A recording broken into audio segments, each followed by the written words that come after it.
In this video, we will be classifying matter.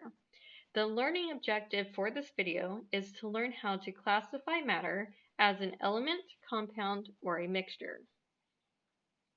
We said earlier that matter is anything that has mass and occupies a volume. So pretty much everything that we can see and touch is matter. And all matter is made out of atoms. But in order to kind of sort out the different matter, that's a very broad category, it's useful to kind of break this down into sub-classifications. So we can split matter into two broad categories known as pure substances and mixtures. The difference there is whether it has a variable composition. Is it made out of just one substance, or is it made out of multiple substances? So mixtures are made out of multiple substances. And so most of the things that we encounter in day-to-day life are mixtures of something. So for instance, soda, tea, coffee, those are all mixtures. One soda tastes different than another soda. Coffee from Starbucks tastes different than coffee from Dutch Brothers. And so they are mixtures. They are not the same everywhere. Other substances are pure substances. So for instance, aluminum, gold, those are pure substances. And so let's first talk about pure substances, and then we'll go back to mixtures. So pure substances can be further broken down into either elements or compounds. Elements consist of all the same type of atom. And so all the atoms here are going to have exactly the same properties. They're going to have the same structure to these atoms. And so in this picture, all the balls are green. And so all of these are helium atoms. Some of them are lighter green just because they're farther back, and so they're trying to kind of show perspective here. But all of them are helium atoms. And so that's a pure substance. Elements, all of these are copper atoms, and so they're making up the solid of copper. Each molecule here consists of red balls, and so that's 2 oxygen atoms, and so that's an O2 molecule right there. And so all of these, this sample of oxygen, it's all red atoms, and so all of these atoms have the same structure. You can have atomic elements or you can have molecular elements. This is an example of molecular element here because it does form molecules, little clusters. They each have the same composition. And this would be an atomic solid where they're not actually bonded together through ionic or covalent bonds, but kind of single atom pieces. So that's an atomic element. So you can have atomic elements, you can have molecular elements. So subscripts here are for molecular elements when we say that each molecule is an O2 molecule. You can also have compounds as pure substances. Compounds can be made up of 2 or more types of elements, so 2 or more types of atoms. And so we have, if that is going to represent carbon, and if we just say that these, let's pretend that those are red to represent oxygen, then that would be CO2. And so that's a CO2 molecule here. We'll just pretend those are red. And so that's 1 molecule of CO2. But since it has a carbon atom and it has oxygen atoms, then it is a compound, not a pure element. You can also have ionic compounds. Ionic compounds we haven't talked about yet, but they're made out of ions. And so I drew some plus signs and minus signs in there. And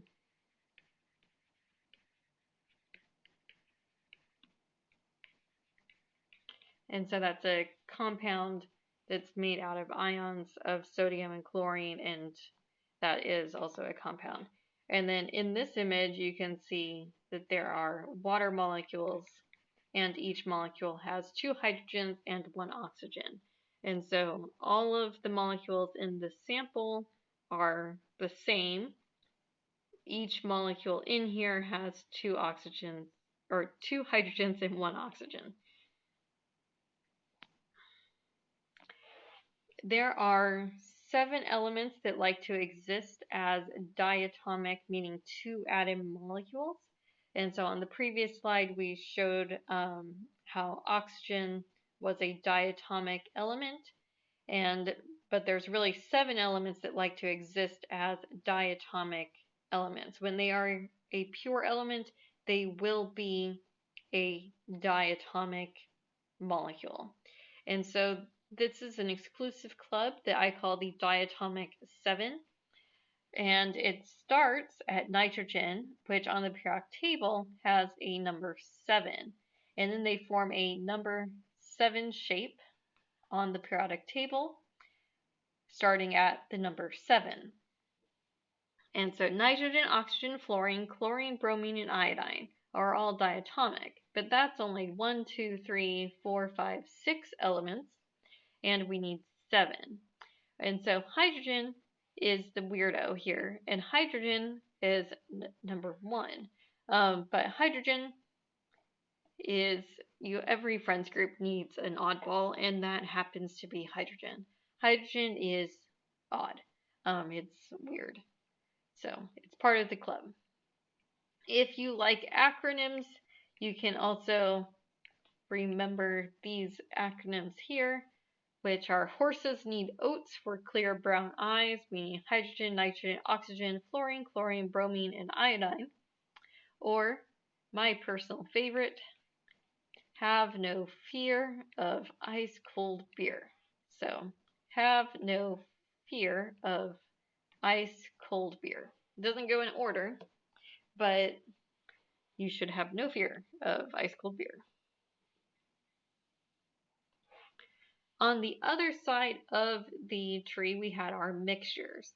Mixtures contain 2 or more pure substances. That means that you can have compounds mixed together, you can have elements mixed together, or you can have compounds and elements mixed together.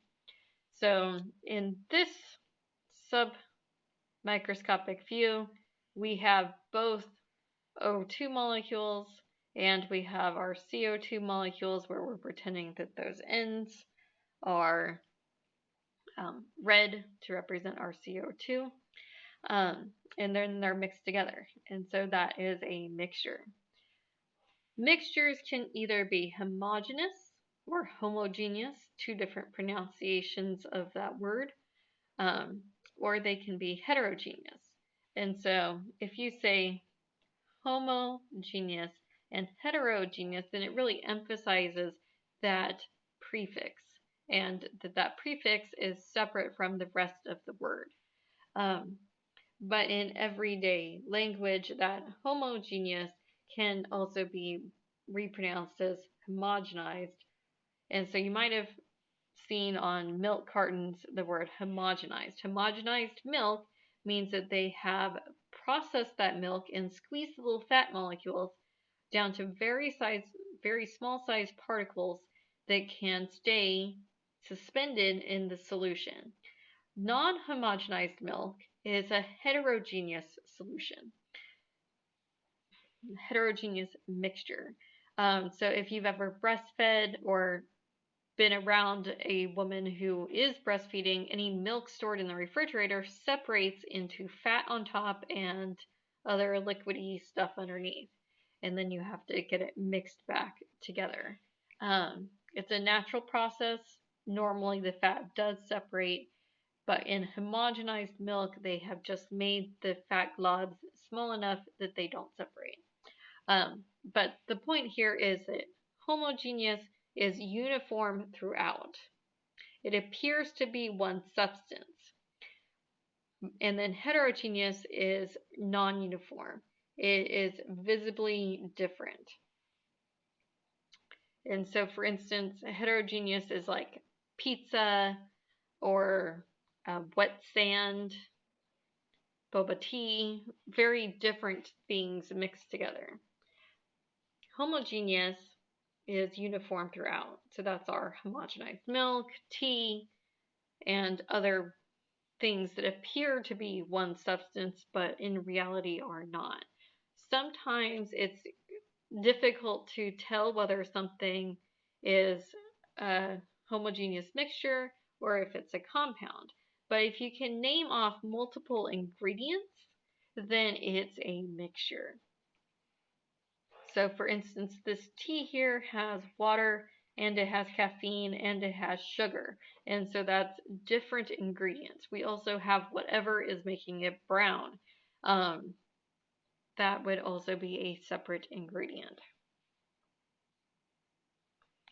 Let's do a practice problem. I want you to go ahead and pause the video and then write down in your notes whether you think each of these is a pure substance or mixture. Once you have your answer, go ahead and hit play again in the video to double check yourself.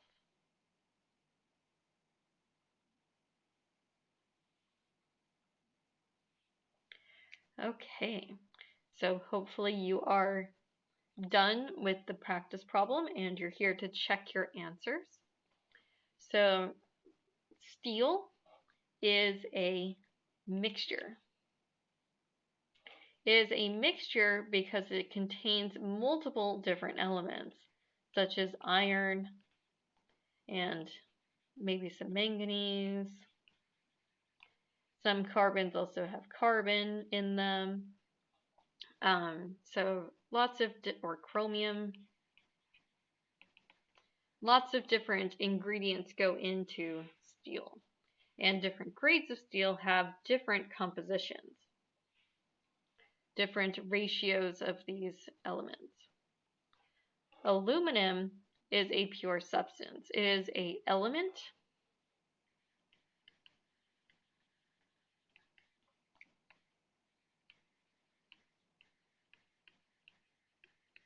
And so aluminum is an element. It appears on the periodic table. And so it is a pure element. Air is a mixture. And it just happens to be a homogeneous mixture most of the time. I mean, if it's smoggy or whatever, then you can see some visible differences. But you probably know that you breathe in oxygen gas and you exhale carbon dioxide gas, but the primary component of air is actually nitrogen gas, which is one of our diatomic elements. There's also whatever is in smog, which is its own mixture of things, but those are some primary components of air. Coffee is also a mixture. We know that coffee contains, even if it's black, we know that we have to put water in. We know we have to contain coffee beans, and coffee beans have caffeine in them. And we know that coffee has whatever brown stuff there is, and then molecules that we smell. We don't know exactly what they are, but off the top of my head, so but lots of different flavor molecules and coloring molecules in coffee. Lots of different compounds in that. Soda is also a mixture. If you look at the ingredient labels on soda, we know that it is lots of different ingredients there, including sugar and water, caffeine. So lots of different ingredients there. We also know that soda is carbonated, meaning it has CO2 gas as bubbles in it. Table sugar is sucrose. The glucose and the fructose that combine together to make sucrose are chemically bonded together. They are fused together through a covalent bond. And so, if you knew that sucrose was made out of a glucose and a fructose, those are bonded together, and so it's one compound now. And so that is a pure substance.